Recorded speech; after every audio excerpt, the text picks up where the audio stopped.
নমস্কার বন্ধুরা, পশ্চিমবঙ্গে নতুন করে আশাকর্মী নিয়োগ শুরু হলো। পুরো জেলা জুড়ে প্রত্যেকটি ব্লকে নতুন করে আশাকর্মী নিয়োগ শুরু হয়েছে, যার অফিসিয়াল নোটিফিকেশন প্রকাশিত হয়েছে।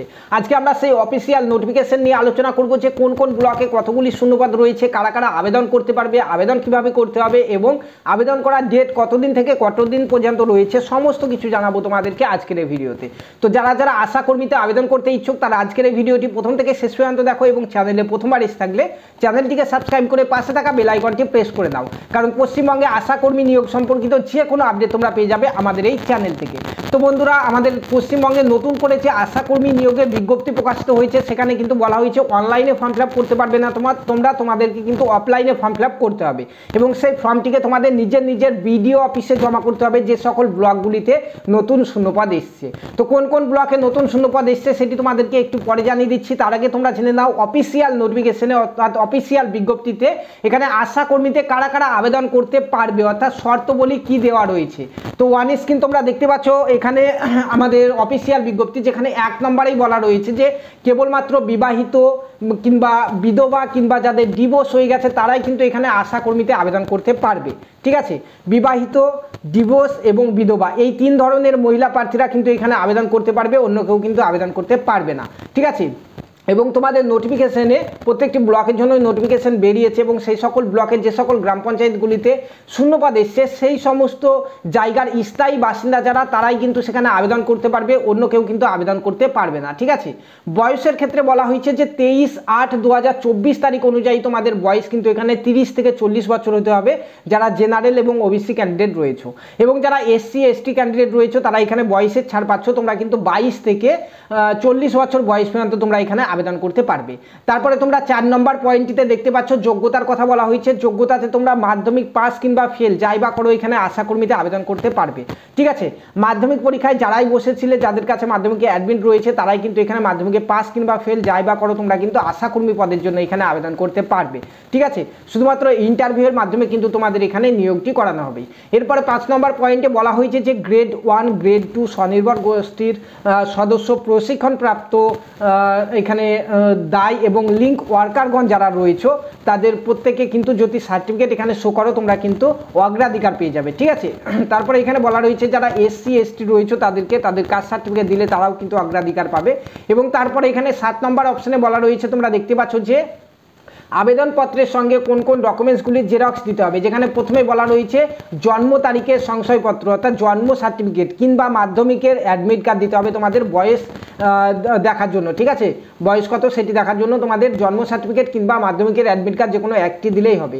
এরপরে তোমার বাসিন্দা সার্টিফিকেট হিসাবে তোমার ভোটার কার্ড কিংবা রেশন কার্ড দিতে হবে জেরক্স, এবং তার সঙ্গে এসসি এসটি যারা রয়েছে তাদেরকে কাস্ট সার্টিফিকেট জেরক্স দিতে হবে, এবং যারা এখানে গ্রেড 1 গ্রেড 2 স্বনির্ভর গোষ্ঠীর সদস্য প্রশিক্ষণপ্রাপ্ত দায় এবং লিঙ্ক ওয়ার্কারগণ রয়েছে তাদেরকে কিন্তু তাদের ডকুমেন্টস জেরক্স দিতে হবে অগ্রাধিকার পাওয়ার জন্য।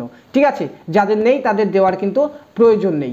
তারপরে এখানে মাধ্যমিকের তোমার এখানে মার্কশিট লাগবে, তুমি পাস করো কিংবা ফেল করো তোমার মাধ্যমিকের মার্কশিটটি কিন্তু লাগছে। তার সঙ্গে এখানে তোমাকে লাগবে বর্তমান বৈবাহিক স্থিতি অর্থাৎ বিবাহিতা, বিবাহ বিচ্ছিন্না না বিধবা কি তুমি সেটি কিন্তু তোমার এখানে স্ট্যাটাস দেখার জন্য কিন্তু বর্তমান বৈবাহিক স্থিতির নথিপত্র কিন্তু তোমাকে জমা করতে হবে। যারা বিধবা রয়েছে স্বামীর মৃত্যু সার্টিফিকেট দেবে, যাদের বিয়ে হয়ে গেছে তারা ম্যারেজ সার্টিফিকেট দেবে। ঠিক আছে, এইভাবে কিন্তু দিতে হবে। তারপরে এখানে যাদের ডিভোর্স হয়ে গেছে ডিভোর্স সার্টিফিকেট দেবে তোমরা। তারপরে এখানে বলা রয়েছে যে আবেদনকারীকে নিজের নাম ও পোস্টাল ঠিকানা লেখা এবং 5 টাকার ডাক টিকিট সাদা একটি খাম আবেদনপত্রের সঙ্গে জমা করতে হবে সেটি বলা রয়েছে, এবং প্রত্যেককে 2 কপি করে ছবি কিন্তু এখানে জমা করতে হবে। ঠিক আছে, এই সকল জিনিসগুলি দিয়ে তোমাদেরকে নিজের ব্লক অফিসে গিয়ে অর্থাৎ বিডিও অফিসে গিয়ে তোমাদেরকে ফর্মটি জমা করে আসতে হবে। ফর্ম জমা করার স্থান হচ্ছে নিজের ব্লক অফিস অর্থাৎ বিডিও অফিসে, এবং আবেদন জমা নেওয়া হবে 23/8/2024 তারিখ থেকে 13/9/2024 তারিখ পর্যন্ত। 13/9/2024 তারিখ বিকেল 4টা পর্যন্ত হচ্ছে লাস্ট সময় তোমাদের ফর্ম জমা করার বিডিও অফিসে।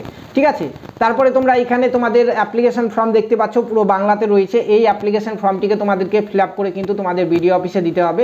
অ্যাপ্লিকেশন ফর্মটি ভালো করে তোমরা দেখে নাও। এছাড়াও তোমরা ভিডিও ডেসক্রিপশন বক্সে গিয়ে আমাদের হোয়াটসঅ্যাপ গ্রুপ টেলিগ্রাম গ্রুপে জয়েন করে যাও, সেখানে তোমাদেরকে এই নোটিফিকেশন সহ অ্যাপ্লিকেশন ফর্মটি তোমাদেরকে কিন্তু আমি দিয়ে দেবো। তোমরা সেখান থেকে ডাউনলোড করে নিয়ে প্রিন্ট করে নিয়ে তোমরা তোমাদের ব্লক অফিসে কিন্তু ফর্মটি জমা করে আসতে পারবে। ঠিক আছে, চলো এখন দেখে নিই কোন কোন জায়গায় কতগুলি করে শূন্যপদ বেরিয়েছে। এখানে টোটাল 4টি নতুন নোটিফিকেশন এসছে এবং 4টি নোটিফিকেশনে বিভিন্ন ব্লকের নাম রয়েছে। একে একে প্রত্যেকটি ব্লকের নাম বলছি এবং কোন ব্লকে কতগুলি শূন্যপদ রয়েছে সেগুলি তোমাদেরকে জানাচ্ছি।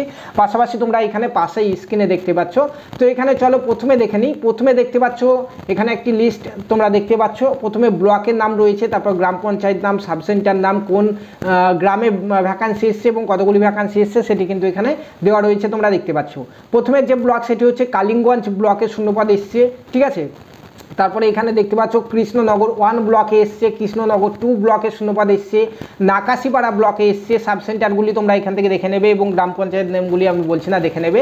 তারপর নবদ্বীপ ব্লকে এসছে এবং চাপড়া ব্লকে এসছে এবং কৃষ্ণগঞ্জ ব্লকে কিন্তু এখানে এসছে। ঠিক আছে, তো তোমরা ভালো করে স্ক্রিন পজ করে এটি দেখে নাও যে কোন জায়গায় কতগুলি করে শূন্যপদ রয়েছে। চলো এরপরে নেক্সট নোটিফিকেশনে যাই। নেক্সট নোটিফিকেশনে আমাদের যে ব্লকের নামগুলি রয়েছে সেটি হচ্ছে করিমপুর 1-এ শূন্যপদ এসছে, করিমপুর 2-এ শূন্যপদ এসছে এবং তেহট্ট 2 ব্লকে শূন্যপদ কিন্তু এসছে। তারপরে নেক্সট নোটিফিকেশনে আমাদের এসছে হরিণঘাটা ব্লকের জন্য শূন্যপদ এসছে, তোমরা দেখতে পাচ্ছ এখানে কোন জায়গায় কতগুলি শূন্যপদ।